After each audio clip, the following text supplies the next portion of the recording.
En la década del 70, 60, 70, también hasta parte del 80, pero ahí fue la década perdida toda de América Latina, Brasil era considerado uno de los peores países en desigualdad.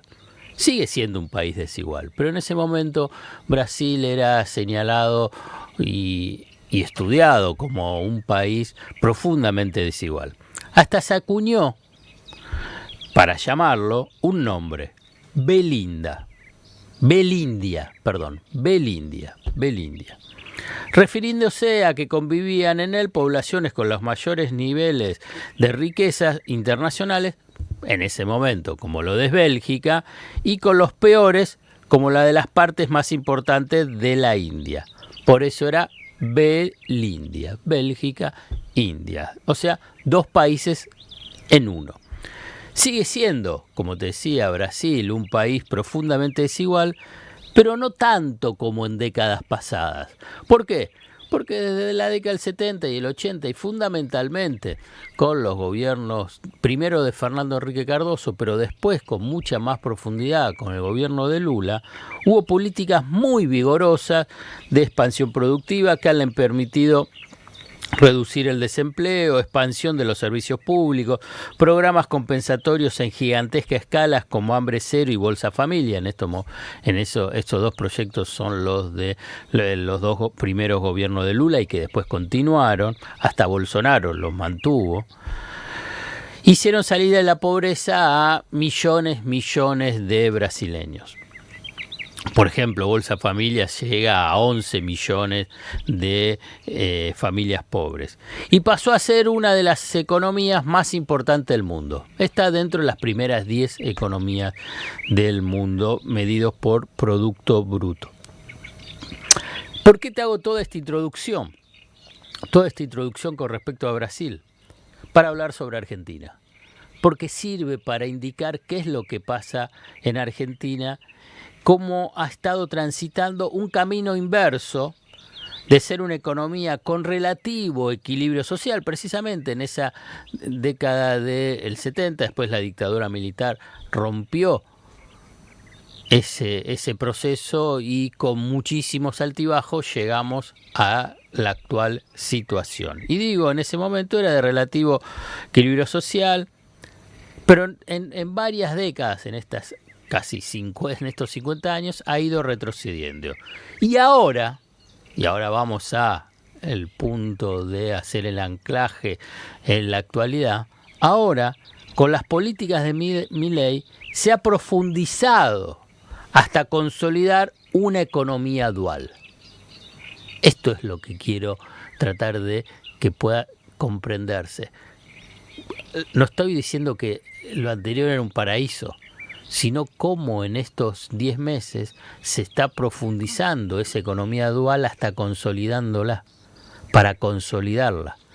Y uno observa el sendero a partir de las propias políticas que propone, y bueno, ya será una nueva Belindia, ahora con otras características, porque hay una dinámica con sectores con elevados ingresos y perspectiva de crecimiento. Hoy en lugar de Bélgica, a ver, ¿qué podría ser? China, el sudeste asiático. Y otra estancada con deterioro de ingresos y escasas posibilidades de expansión. También hoy sería India, lo que pasa es que bueno, India se ha convertido y está transitando un proceso de expansión y crecimiento, pero sigue siendo muy desigual. Una China-India sería. Pero vamos a resumir ese concepto en Belindia porque es muy ilustrativo. Porque ¿qué es lo que está pasando en Argentina? Está avanzando un ciclo de pauperización generalizado y la conformación de una economía dual. Se acelera el proceso de latinoamericanización de la economía argentina. Se acelera, no es que no existía, se acelera con las políticas de Milei. América Latina, y por qué digo de latinoamericanización,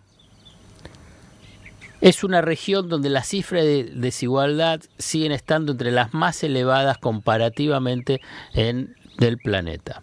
La pobreza tiene alta presencia y los beneficios del crecimiento llegan muy limitadamente a los sectores populares porque las propias dinámicas de la desigualdad y el peso político de los poderosos hacen que se quede en los estratos más ricos. O sea, en ese imaginario de Belindia en Bélgica. El aumento de la desigualdad de los ingresos y de la riqueza obedece a diferentes factores, como el estancamiento de los salarios, en este caso en Argentina hasta el retroceso de los salarios, la disminución gradual del estado de bienestar, la insuficiente protección social, los cambios tributarios a favor de los ricos, la desregulación de los mercados financieros y en estos últimos 10 años, y que fundamentalmente en los últimos, los rápidos cambios tecnológicos y la automatización, que modifica el mercado laboral. Todo esto se puede observar en estos pocos meses parece un siglo, ¿no? De estos 10, casi 11 meses del gobierno de Milei. Los efectos de la desigualdad no se limitan solo al poder adquisitivo, las desigualdades repercuten en la esperanza de vida y el acceso a servicios básicos como la atención sanitaria, la educación, el agua y el saneamiento, y puede coartar los derechos humanos, por ejemplo, debido a la discriminación, el abuso y la falta de acceso a la justicia. Descripción: los meses de Milei. Cuando las desigualdades son considerables, desalientan la formación profesional, más aún cuando quieren destruir la universidad, obstruyen la movilidad económica y social y el desarrollo humano y en consecuencia inhiben el crecimiento económico. Por eso tenés estancamiento, recesión, estancamiento y con sectores que sí están creciendo en la economía dual, muy específicos: hidrocarburos, agro, minería. También, ¿qué es lo que sucede en este proceso? Se afianza la incertidumbre, no sabes qué es lo que puede pasar, la vulnerabilidad y la inseguridad.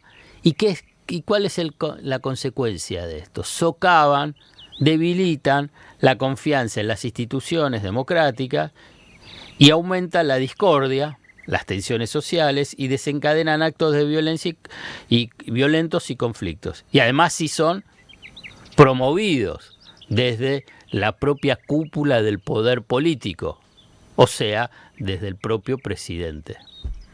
Cada vez hay más pruebas de que son las desigualdades de los ingresos y la riqueza los que impulsan el auge de las formas extremas, de la ultraderecha, como la de Milei. Es importante entender estos procesos y tratar de batallar, debatir y comprender qué es lo que significa una economía belindia, la que lenta pero persistentemente y ahora aceleradamente con el gobierno de Milei se está sumergiendo la Argentina. No tengas miedo, no siempre se choca andando a contramano.